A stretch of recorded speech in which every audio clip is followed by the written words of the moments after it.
Tesla just turned 7 years old and I have 165,000 miles on it.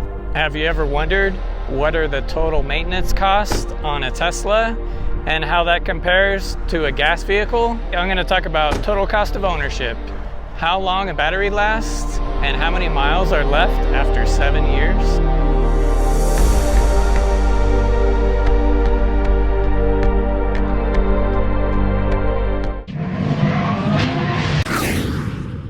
In this video, I'm going to answer your questions about what it's like to own a Tesla for that many years and miles. I'll share my total cost of ownership, including things like charging and maintenance, and stay to the end for the surprising result of my battery degradation.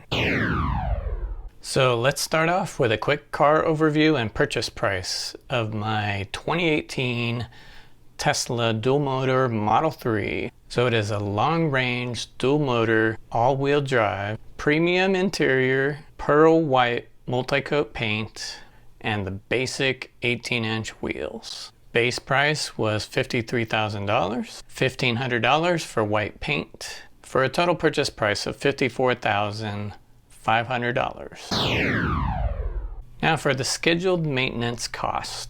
I spent $136 for 4 cabin air filter replacements, $264 for 2 12-volt batteries, a total of $400. Then alignment and tires, I spent an estimated $660 for 4 alignments with a $165 average cost. Also $4,800 for 4 sets of tires, about $1,200 per set, about every 35,000 miles, for a total of $5,460 on alignment and tires.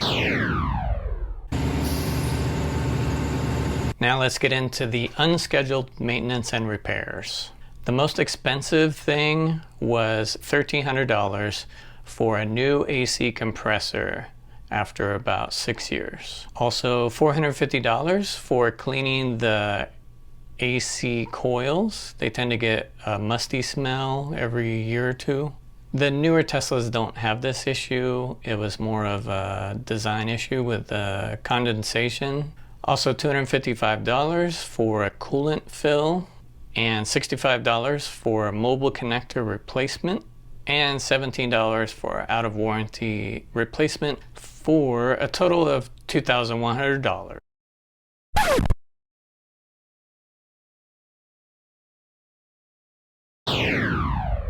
So for charging costs, this is exciting because this is where you will typically see the most savings on an electric vehicle versus gas powered. I charged at home about 69% of the time for a total cost of about $8,700. I also charged at superchargers 31% of the time for a total cost of about $3,300, for a total fuel cost of $12,062. Now the total costs are based on my home charging rate of 24 cents per kilowatt hour and an average supercharger rate of about 40 cents per kilowatt hour. They vary, and back in 2018 the superchargers were probably 25 to 30 cents. Now they can be 40 to 50 cents depending on the time of day. So I just went with the average rate. So here's an interesting comparison. My charging costs were about $12,062. And if I had driven that many miles in a BMW 3 Series, they would probably be about $29,000. So almost 3 times as much. So next is charger installation cost.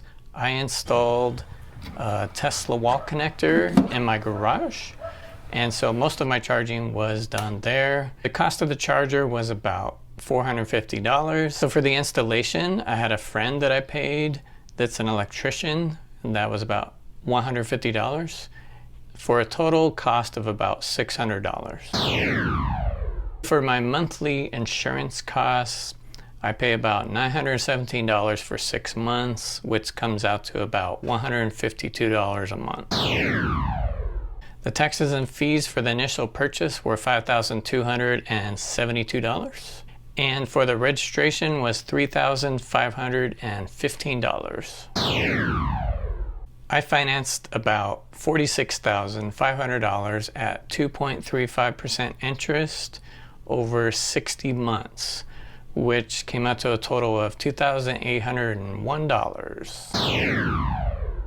When I purchased my car, there was some great federal and state incentives.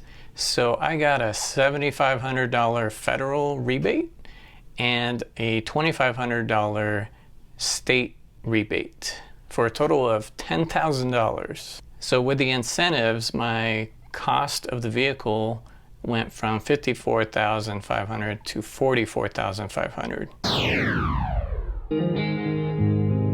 An optional service that I subscribe to is the premium connectivity, and this gives you a lot of great features. It uses a cellular connection, which is AT&T, and it allows you to do live traffic visualizations on the map.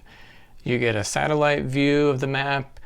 You can do music streaming, internet browser, and also view live Sentry mode views of the cameras when you're not in the vehicle. Now you could use Wi-Fi or a hotspot to avoid this monthly charge, or you could just not use those features. Also, my car did not come with autopilot. I paid $2,000 for that autopilot, plus the monthly $999 for premium connectivity. That brings the total software and subscriptions to $2,840. Regarding depreciation, calculating my total cost after incentives of $44,500 and a trade-in value average of $7,800 gives me a net depreciation of $36,700. So let's look at the total cost of ownership. Here's the breakdown. For a total cost of ownership of $84,811. So for the total cost of ownership, that comes out to 52 cents per mile, $12,261 per year, and $1,022 per month.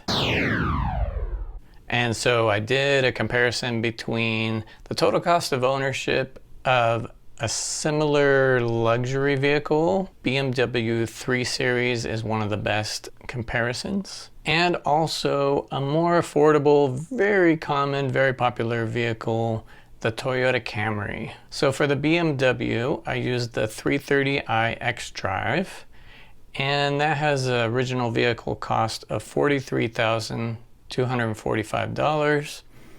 So it's very similar total cost of my cost after incentives. And the Toyota Camry, I used the XLE V6, and that's about $35,000 starting price. The Tesla Model 3 actually comes out very close in total cost of the Toyota Camry XLE. And I think this is very impressive because there's so many features that Tesla has the Toyota just doesn't have. It's not really a comparable vehicle. So it's very impressive that the total cost of ownership is very similar to the Toyota Camry. Now the BMW total cost of ownership was about $20,000 more. Keep in mind, this includes all the other additional features like the premium connectivity, the autopilot, things that I didn't necessarily need. Now for the exciting part that you've been waiting for. What is my battery percentage after 165,000 miles? I did a battery test to get an accurate understanding of my current capacity after 7 years and 165,000 miles. The result showed 78% of the original capacity, which is about 22% degradation. So there's an estimated 235 miles of range from the original 310 miles of range. 78% of 310 would be about 242 miles. So the estimated range factors in things like driving habits, not just the rated range. So let's summarize some things. This is my first total cost of ownership video, and I could have got something wrong. And I did my best to go through all the details. I spent a lot of time on those. So one thing to note with an electric vehicle is the more you drive, the more you save on fuel. Also note that my savings are based on gas prices and my electricity prices here in California. Also, a Tesla has many features that most other vehicles do not have, so that makes the value much higher than a similar car without those features. Also note that Tesla service is more limited because there are less service centers than your typical auto repair shop, but because of the ability to do Tesla mobile service for many of the common service requests, they can come to your house, to your work, wherever you want, and you don't have to take your car in and take time out of your day. So that's actually works out very well most of the time. Now, if you're interested in a new Tesla or even a used Tesla, you can use my referral link that is in the video description to potentially get some incentives for yourself and for me. Also, in October, I'm going to Tesla's world headquarters in Austin, Texas, and planning to get a lot of exclusive footage of the Robotaxi network in Austin and also the Tesla Cybercab. If you missed my popular video about the top Cybertruck features, you can find the link to that video right here. My name is Chris. Thank you so much for watching.